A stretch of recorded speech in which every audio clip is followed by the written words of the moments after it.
प्रणिती शिंदेंना आपल्या बालेकिल्ल्यातून मोठा राजकीय धक्का मिळालाय. कारण सोलापूर काँग्रेसमधील एक दमदार शिलेदार आता भाजपच्या वाटेवर जाताना दिसतोय. आता या प्रकरणामुळे संपूर्ण सोलापूर जिल्ह्यातील राजकारणात मोठी खळबळ उडाली आहे.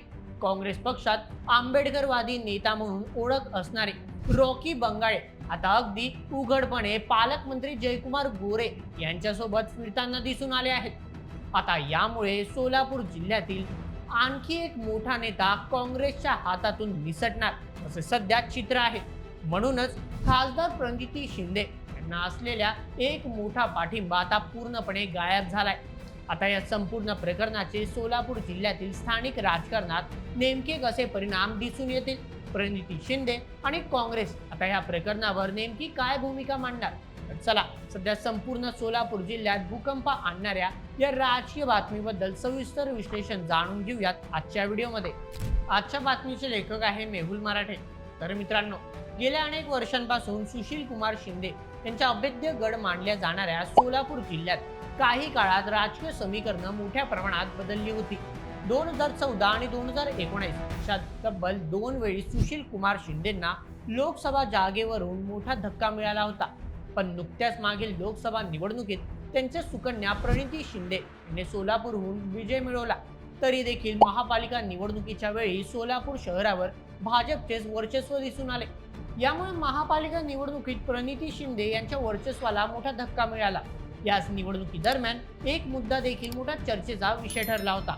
तो म्हणजे काँग्रेसचे दिग्गज शिलेदार अमोल उर्फ रॉकी बंगाळे यांची पक्षावर असलेली नाराजी. कारण प्रणिती शिंदे यांनी राजकारणात एंट्री घेतल्यापासून काँग्रेस पक्षातील जुने नेते हळूहळू पक्षापासून लांब जात आहेत.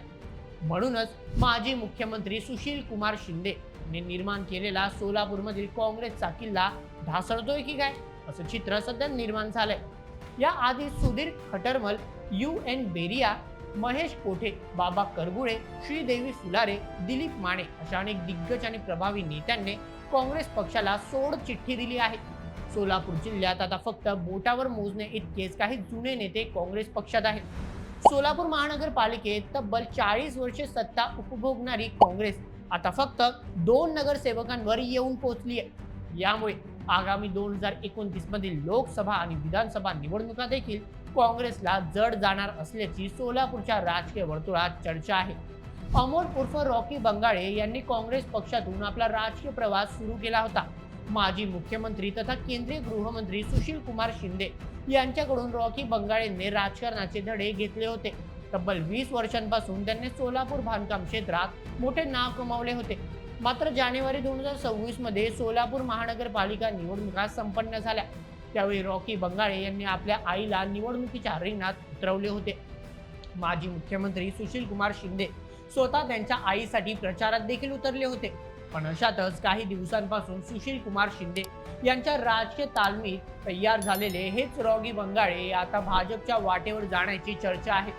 या संदर्भातील जयकुमार गोरे आणि रॉकी बंगाळे यांची व्हिडिओ सोशल मीडियावर मोठ्या प्रमाणात व्हायरल होत आहेत.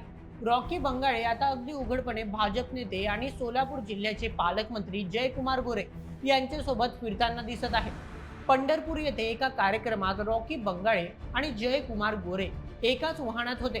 पालकमंत्री जयकुमार गोरे आणि रॉकी बंगाळे या दोघांच्या अशा एकत्रीकरणामुळे सोलापूर जिल्हा काँग्रेसमध्ये मोठी खळबळ उडाली आहे. काँग्रेसच्या जोरावर राजकारणात उतरणारे आणि स्वतःचे एक महत्त्वपूर्ण स्थान निर्माण करणारे रॉकी बंगाळे आता स्वतःला पूर्णपणे भाजपमय करून घेण्याच्या तयारीत आहे. 2019च्या निवडणुकीत सोलापूरमधून वंचित बहुजन आघाडीचे प्रकाश आंबेडकर, काँग्रेसचे सुशील कुमार शिंदे आणि भाजपचे जय सिद्धेश्वर महाराज अशी तिरंगी लढत झाली होती.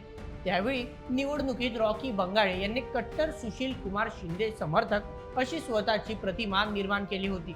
मात्र आज त्यांची सुशील कुमार शिंदे आणि काँग्रेस पक्षावरील निष्ठा पूर्णपणे संपुष्टात आलेली दिसते. त्यामुळे राजकारणात कोणीही सत्तेसाठी आपली निष्ठा बदलू शकतो हे पुन्हा एकदा बंगाळे यांच्या उदाहरणावरून स्पष्ट झालंय.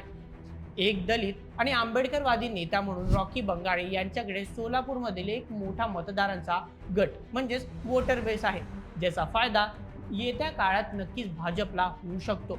सोबतच सोलापूर जिल्ह्यातील एका प्रभावी नेतृत्वाने अशा प्रकारे काँग्रेसला राम राम ठोकणे हा पक्षाच्या वर्चस्वाला एक मोठा धक्का मानला जातोय। यामुळे प्रणिती शिंदे समोर येत्या निवडणुकीत आपलं वर्चस्व टिकवण्याचं मोठं आवाहन निर्माण झालंय। आता या संपूर्ण घटनेमुळे सोलापूर जिल्ह्यातील स्थानिक पातळीवरील राजकीय गणित कसे बदलते हे पाहणे देखील तितकेच महत्त्वाचे ठरेल। तर मित्रांनो, ही होती संपूर्ण माहिती रॉकी बंगाळे यांच्या भाजप प्रवेशासंदर्भातील। या संपूर्ण प्रकरणावर तुम्हाला काय वाटतं? ज्या पक्षातून राजकीय सुरुवात केली त्याच पक्षाला राजकीय स्वार्थासाठी सोड चिठ्ठी देणे कितपत योग्य आहे? तुमचं मत आम्हाला कमेंटमध्ये नक्की सांगा आणि अशाच व्हिडिओसाठी सबस्क्राईब करा बोल MH आपल्या YouTube चॅनलला। धन्यवाद।